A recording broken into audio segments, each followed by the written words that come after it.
Hey guys, Peter here to tell you about the latest from Darkest Era, Wither on the Vine, out September 30th on Candlelight Records. The album has 8 tracks, 46 minutes in length, and this is the band's third full-length studio album. They are a UK metal band. This album has an interesting characteristic. It has a lot of similarities from song to song, and normally when you have records like this, you start to feel like the album overstretches itself and becomes slightly redundant. It's not the case with this record. This record has this ability to allow you to sink into it and not necessarily look for a way out of it. It has such of an enjoyable experience and puts together such an incredible journey, an incredible path that allows you to learn with every step that you take, that allows you to grow as the record grows. And because of it, you don't necessarily concentrate on the similarities that the tracks have, but rather the differences that make them unique. From a soundscape point of view, the album has layers, the album has texture, but it also has a linear approach that becomes the baseline, the root of everything else that is created. If you look at the drums and you look at the guitars in terms of what they're creating and how the vocals fit in between those two elements, nothing seems to change from song to song. The paradigm and the foundation, the starting point and finish line always feel like they are exactly the same, but it's not true. There are some variations from track to track, either being the ripple effects of adding cellos, strings, acoustic guitar, keyboards, or changing what is driving slightly faster or moving a little bit more into the forefront. Either be the heaviness of the drums or a little bit of the melody of the guitars or the heart of the guitars coming across, the slight changes that are happening vocally, adding some humming, creating some atmosphere. All of these things are already there. All of them are part of that baseline, but how they intertwine and how they change on who's pushing the songs forward is really what creates the individual signature of every single track on this album. And this is how they're able to create a record that on the surface, it feels very equal to itself sound-wise, but underneath the surface is very unique from song to song. The duality of these two worlds and how they were able to coexist with one another gives incredible strength to the overall experience of listening to this album. Deeper into the sound, I really feel like the drums and guitars are the two cornerstones of everything that is happening. The drums on this album go from the more melodic, subtle approach to the heavy and brutal, fast-moving side of things. So the drums don't have one size fits all, and they don't follow any patterns. They're very mobile, they're very fluid, and they definitely create a lot of movement, and they push these songs in the right side, and they push these songs to the right avenue in order for the overall atmosphere of the album to be balanced but still unique on a track-by-track basis. The guitars are doing slightly similar work, but with a different nuance.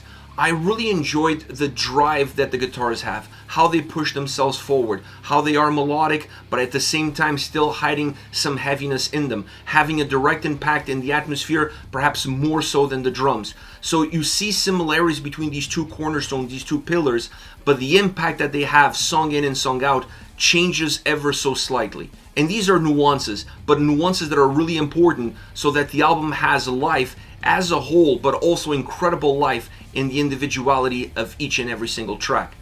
Now, the vocal performance is outstanding. I don't think you can create an album that is this dark, that has this much atmosphere, and atmospheres that is not created by one element alone, but rather by the combination of how these all elements work with one another, really dictate what your experience is going to be. The vocals have an incredible impact in defining the different momentums from song to song, and even the different momentums within the tracks themselves. They are haunting. They're beautiful, they're dark, and they have light within that darkness. The way they come across, the way they accentuate certain words, certain phrases, certain choruses, certain verses, allows this album to have life at every single turn, even though it feels like it's dripped in death. All around, this is one magnificent record. I was not expecting this album to be this robust, to be this engaging, and at the same time to be this linear. It's such an interesting style, it's such an interesting approach, one that you don't see every day. But when it comes together perfectly, like this album does, you're absolutely taken back by the experience that it offers. As far as favorite songs are concerned, I want to start off with the opening track, 1000 Years of Night. this song really opens the record, and it really opens the experience that the album is going to give you. The cellos at the opening are outstanding. The melody that they provide becomes a little bit of the glue that then holds the entire record together. And that melody has sadness in it, but at the same time, it has brightness in it. It has this duality of mixing in two very different worlds, two very different experiences. The drums pierce through the sound and allow you to have these bursts that break the routines of the track. The vocals guide your experience in between layers, in between the drums and in between the guitars. Using backing vocals allows the vocal performance to change ever so slightly, to create some ebbs and flows, but also to have some thickness, to have a little bit more texture in it. The chorus is pure chills. The chorus on this track is outstanding. It becomes the calling card of the song, and everything builds up to get to that chorus. Everything builds up for you to get that experience, for you to get that emotion that comes from it. Great song sound-wise, great song vocally. It's a track that has a lot of elements, but they're all well connected with one another, allowing you to feel like the track is a living organism. It expands and contracts. Next, we have A Path Made of Roots. The bass on this song really helps define and cement what the song's sound is going to be all about. The drums are very heavy in this track. Sometimes they're thunderous and very powerful, allowing you to feel them a little bit closer to you and pushing everything else slightly further back. The guitars are very driven from start to finish. They become the conductor of the experience and allow you to kind of cut your way through some of the heaviness that you find around your way as you're navigating. The vocals slide in between. Once again, they always find this perfect place in between the drum sound and in between the guitars.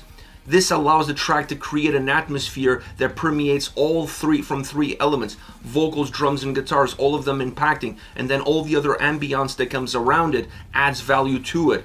A really incredible song that has an incredible moment when it comes to this vocal bridge where you get this humming that just absolutely breaks the track. It allows you to pause. It allows you to understand the heaviness that took you to that point. It's a complete reset towards the end of the song, and then you experience the heaviness that comes after, feeling 100 times heavier than what it was before, just because of that incredible vocal humming that creates a nice bridge, extending the track but adding value to it at the same time. Last but not least, the collapse. This has more texture as far as the guitars are concerned, because you're going to get acoustic guitar, electric guitar. It's just a song that depends a lot more heavily on the guitar sound and on the guitar experience all around. The drums and bass create thickness, they create volume, they give a certain heaviness to the song, but everything comes down to how the vocals ride the song and how the song becomes as one with all the different layers that the guitars are providing, all the different sounds, all the different attributes. So it's a really interesting guitar sounding track that offers life, that offers energy, but at the same time keeping that undertone of darkness alive and well from start to finish. This is it. Darkest Era, Wither on the Vine, out September 30th on Candlelight Records. Let me know your thoughts on the band, on the singles. Use the comment section below. I'll be reading those and getting back to you. Take care, guys.